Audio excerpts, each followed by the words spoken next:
the Johnson City Press, but he also was the leading scorer of ETSU last year before a hip injury sidelined him. I don't know where exactly to begin, but I think I'm going to just start with this. Okay, it looked like you had a good thing going at David Crockett there, Coach Good. What brought you from David Crockett to Unicoi County? The opportunity to be part of a great tradition.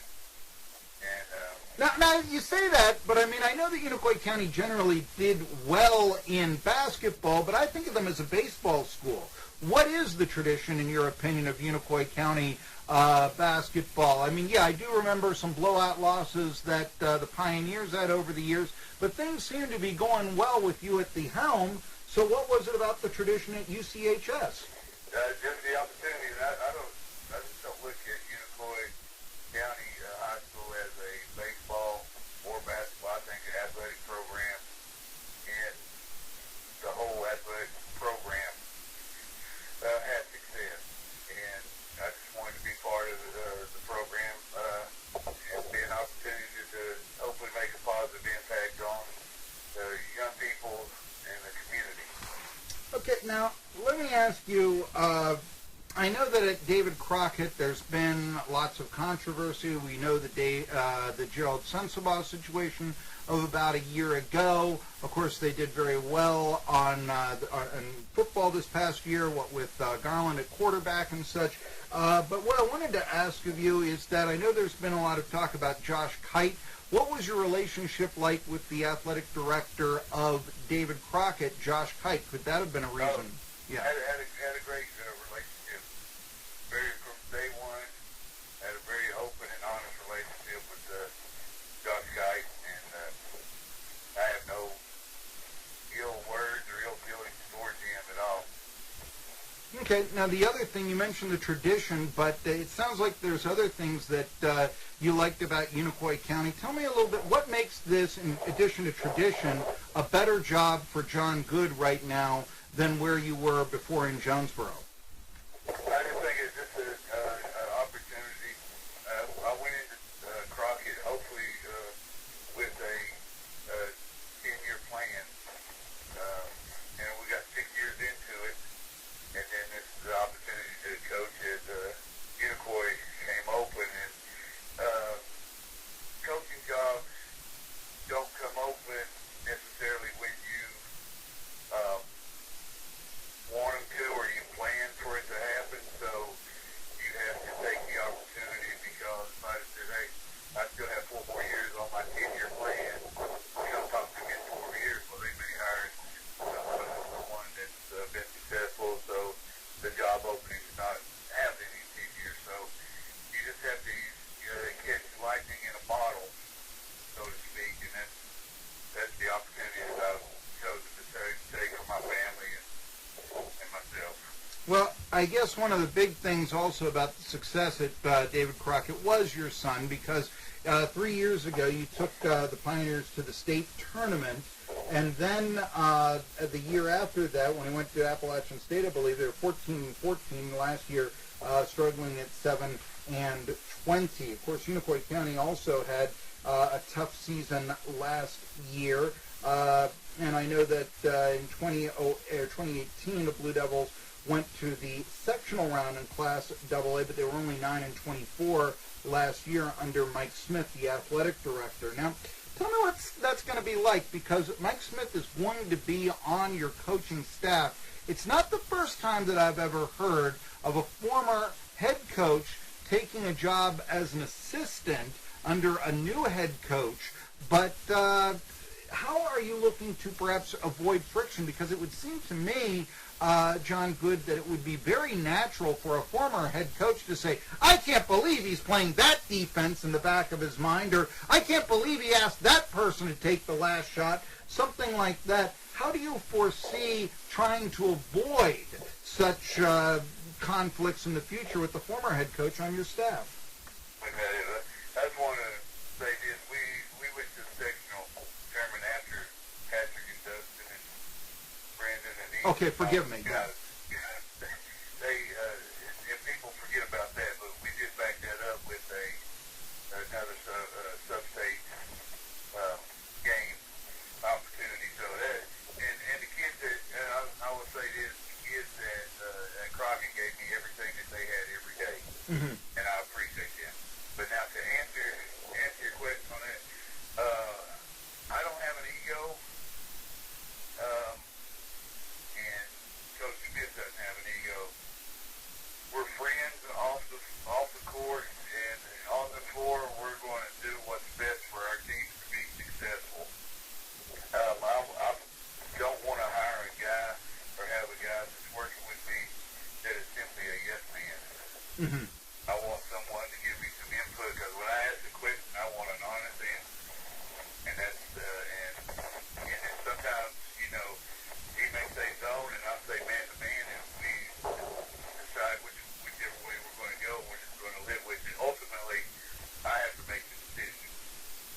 son, Mike Smith?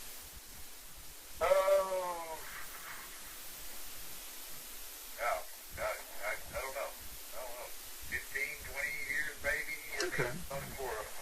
For I'm an old man, so I love what I do, and being around the kids hopefully will keep me young. But at the end of the day, I've seen a lot of basketball players and coached against a lot of guys that are now. I mean, when I say coached against, they were playing in high school and now they're coaching different sports. So I'd say 15 years at least. So there's a background there of respect and such, certainly. Okay. But, you know, you say that, oh, you're an old man and all this. Now, that's something that I never like to admit. It's only as old as you think, you know, that sort of thing. In fact, although I sometimes talk to Steve Forbes every week on this show, and I want to change the subject to your son here real fast, you know, he might be 54, but he's sort of 54 going on, let's say, 45 or so, you know, and that sort of thing. So, you know, I'm thinking, how old can you be when your 20-something son is playing at ETSU? Let me ask you that. He's coming off of hip surgery. How is the hip doing for Patrick Good? How's his recovery coming along? He's recovering well, and I thank you for asking. He is on schedule. We go back to meet the surgeon on May the 14th, and at that time we anticipate him being taken off crutches. So he started rehab 2 days after surgery, and everything healing as thought it would be, and he's progressing well. Now, there might be somebody to challenge him, because I know that ETSU just signed Damari Monsanto, who, like your son, had a very fine high school career. His taking place not in the area, but actually down in South Florida, where he averaged 28 points a game. And also, according to Twitter, there is a junior college transfer coming in from Logan Junior College, or it might be community college, the Logan Volunteers up in Illinois, and they're bringing in a 15-point-a-game scorer there as well. I'm just asking here right now, it seems like ETSU is stocking up on guards. Where do you think that leaves Patrick Good as his junior season comes up? Oh, Patrick's going to compete, and Patrick's a leader. Patrick was not heavily recruited, and I think that's just because of this area. Now, once he decided to transfer, there were 50 to 75 schools that had made contact that may have missed the boat earlier were wanting, talk about his services. So he's going to compete.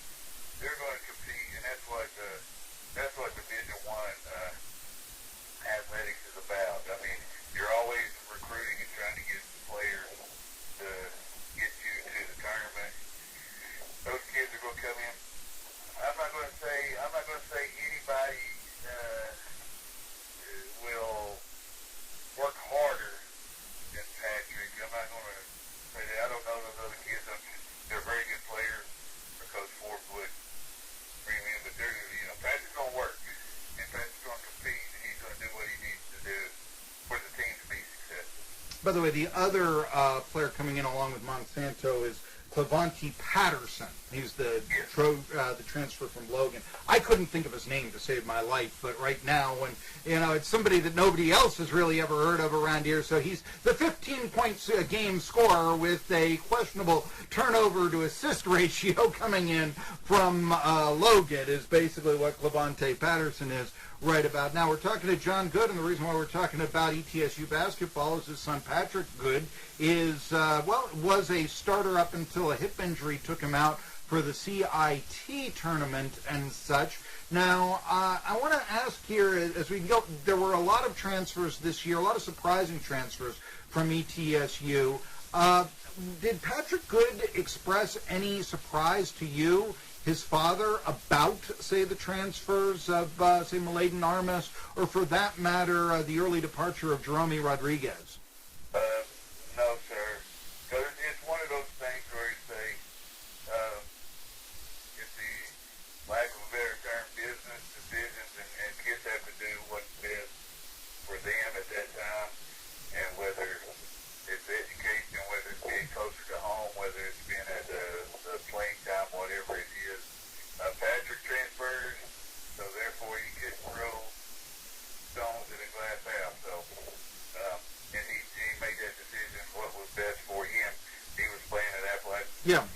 Not starting, but playing and averaged, I don't even know what he averaged, but he shot 40-some% from three. So he was playing, but he just had to do what's best for him. So, Was there any friction, because I remember he was suspended for a week at Appalachian State his freshman year. Was there any friction, and that was what created the transfer to ETSU? no, sir. Okay. No, sir. Anyway, all right, let me go and then ask you here, going back, you mentioned a little bit about how your son, you thought, well, it wasn't maybe as recruited as much as you thought that a three-time Johnson City Press Player of the Year might be, and you talked a little bit about maybe that's because of Northeast Tennessee. There's never been an NBA player that has come from Northeast Tennessee, at least not the high school ranks. Certainly Keith Jennings from ETSU, but that doesn't count. He was from Culpeper, Virginia, for crying out loud. I want to ask, you're a local high school basketball coach around here. Admittedly, it seems like the coaches do get more of the attention than the players. There is one great program. Dobbins-Bennett has won, I believe, the second most high school basketball games of any program in the country. But why is it then that maybe this area isn't looked upon as a fertile recruiting ground for high school basketball players? I would just think for the, I don't mean this in a bad way. There's a lot of people may be uneducated just about the athletes that we have here, and it's a small place, so to speak. There's two schools that have 2,000 plus students, and everybody else is, a quote-unquote smaller school, so there's not as much competition that you would have in Knoxville or whatever. But I would say, you could put our teams up against the Knoxville teams, and then there would, so they would get a little bit more attention than what they're garnering at this point. Do you think a lack of diversity of the area, I mean, yeah, let's face it, there is a lack of diversity in the area traditionally and such. Do you think that might be a reason why, let's say, some basketball scouts stay away, but meanwhile I can give you a whole list of players from the area playing minor league baseball right now? You'd have to ask the guys that are recruiting. Because at the end of the day, I'm like this. A kid can play, they can play. Yeah. It doesn't matter. It doesn't matter if they're 5'10" or they're 6'10". It doesn't matter what their race or ethnicity or gender someone is. If they can play, they can play. But you'd have to ask somebody else that question. Spoken like a true coach. Doesn't matter if he's 5'10" or taller and all that. You sound like Bobby Knight getting his team of nobody taller than 6'6" at Army to lead the nation in rebounding because of their fundamentals and boxing out. Going with that, You look at the national champions in the past, and I would say past 20 years, 18 years, they've been led by guards. I mean, so does it really matter? The 6'10" or the 7-footer is not really leading the team to the championship. It's usually the guard, and it's maybe a lot of times the guard that's least expected to do so, maybe.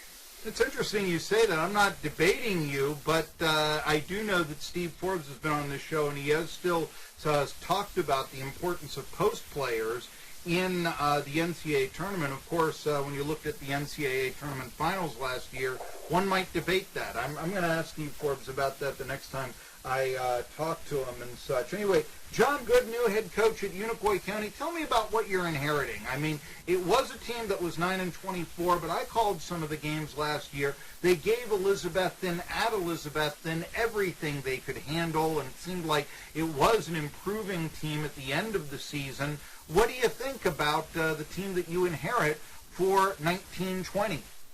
Well, I think they'll have obviously another year of experience. Played a lot of younger kids. We're in a lot of games. You hit a free throw, you hit a layup, and things change. You know, a lot of times people think, hey, if you look at shot the threes better or whatever, but if you hit your layups and free throws, you'll have a chance to win games. And I would dare to say you hit a shot here or there, and your record's different, and then the outlook on your season's different, and everything like that. We've had workouts. We're in spring practice right now. Kids are embracing everything that we're bringing to the table. Not saying that we're trying to do anything better or whatever. We're just trying to do some things a little different, and ultimately it's up to the kids.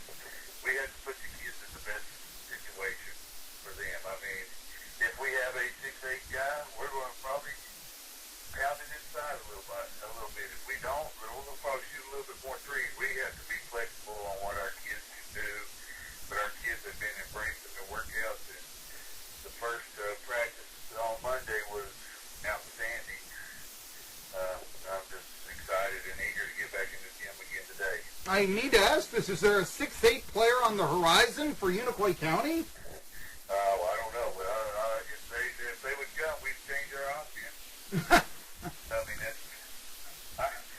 who knows if there's a 6'8" coming or not, but it will adjust to what we need to do based on the kids. He's John Good. He leaves David Crockett and comes to Unicoi County. 4 years, he mentions this, 2017, the sectionals. Yeah, David Crockett that season, correct me if I'm wrong, but finished 19-16. The year before, they went to the state tournament, 30-6. One more question now I remember to ask here. I know the football program has experienced a lot of success at Unicoi County, certainly last year, and one of the reasons why is that in recent times there's probably been more of an acceptance of the athlete, let's say Brock Thompson, somebody like that, playing all three, or say both basketball and football, or football and baseball, basically playing football in addition to a non-contact sport, let's just say. Are you comfortable with your basketball players playing the contact sport of football going forward, John Good? Yes, sir. And they're not my quote-unquote basketball players. They're Unicoi County high school athletes. And we want them to, I'll tell them, I've told them, and I'll continue to tell kids, this is the best 4 years of your life. You can get married 100 times. You can quit jobs. You can do all this stuff. You can only do 4 years of high school and participate in athletics. You need to do what you feel is best for you. And I support any kid that plays. You know, if they want to run track, cross country, golf, baseball, basketball, football, I'll support that. Now, basketball and baseball are skilled sports, so you have to put extra time in those sports, but I'll support them in everything that they do. He is John Good. He comes to Unicoi County from David Crockett. I like your answer. They're not my basketball players. They're Unicoi County athletes. Best 4 years of your life? Hey, I got to tell you something, John Good. I hope that that's the next 4 years of my life, and I'm going to try to make it happen right there, okay? I would shudder to think if my 3 years at University High were my 3 best years of life. I got to let you know that. It's Tri-City Sports Now. I'm going to be coming back after this.